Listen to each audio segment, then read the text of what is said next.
The great stirrup controversy is the academic debate about the Stirrup Thesis, the theory that feudalism in Europe was largely the result of the introduction of the stirrup to cavalry. It relates to the hypothesis suggested by Lynn Townsend White, Jr. in his 1962 book Medieval Technology and Social Change. White believed that the stirrup enabled heavy cavalry and shock combat, which in turn prompted the Carolingian dynasty of the 8th and 9th centuries to organize their territory into a vassalage system, in which these mounted warriors were rewarded with land grants for their service. White's book has proved very influential, but he has also been accused of speculation, oversimplification, and ignoring contradictory evidence on the subject. Other scholars have debated whether the stirrup actually provided the impetus for this social change, or if the rise of heavy cavalry was a result of political changes in medieval Europe. White's hypothesis.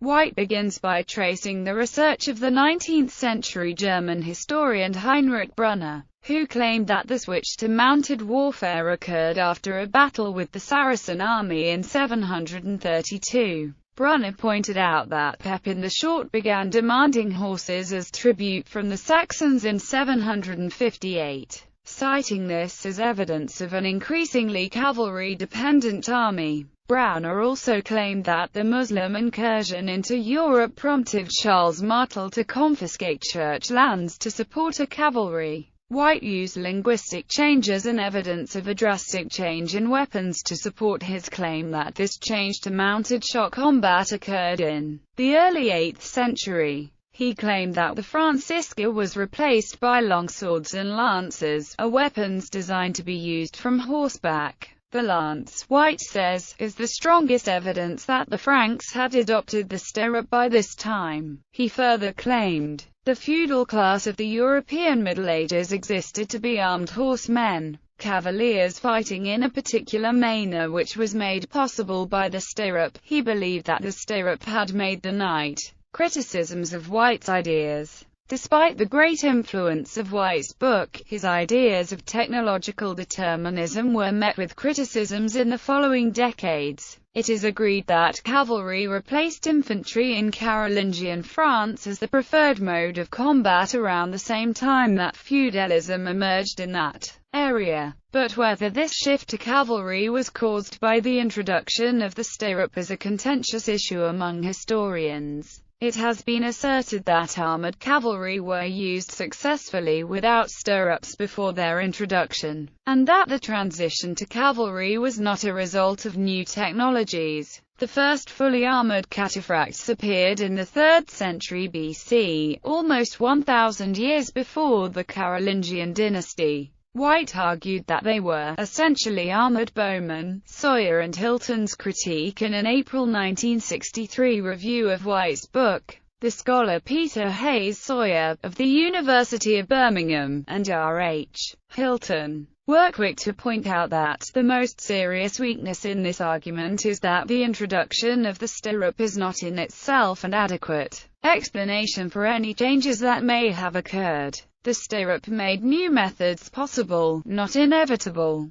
The stirrup cannot alone explain the changes that it made possible. Sawyer and Hilton further point out that the scant archaeological evidence makes it difficult to determine when the stirrup reached the Franks, as they were already Christian by the 7th century and had largely abandoned elaborate burials and grave goods. They also mentioned that White's own footnotes often contradict his thesis and evidence. Stephen Murillo's argument. Military historian Stephen Murillo, of Wabash College, offered a different explanation for the rise of cavalry in medieval warfare, that of a lack of centralized government. Murillo contends that cavalry-dependent militaries are common in societies that do not have strong central governments, and cites medieval Japan and China as analogous examples to 8th century Europe. A central government, he explains, is crucial to the development of a highly trained infantry, but a cavalry can be maintained, however loosely, by an already horse-owning noble class. He writes, rural warrior elites were in fact a common feature of many traditional civilizations.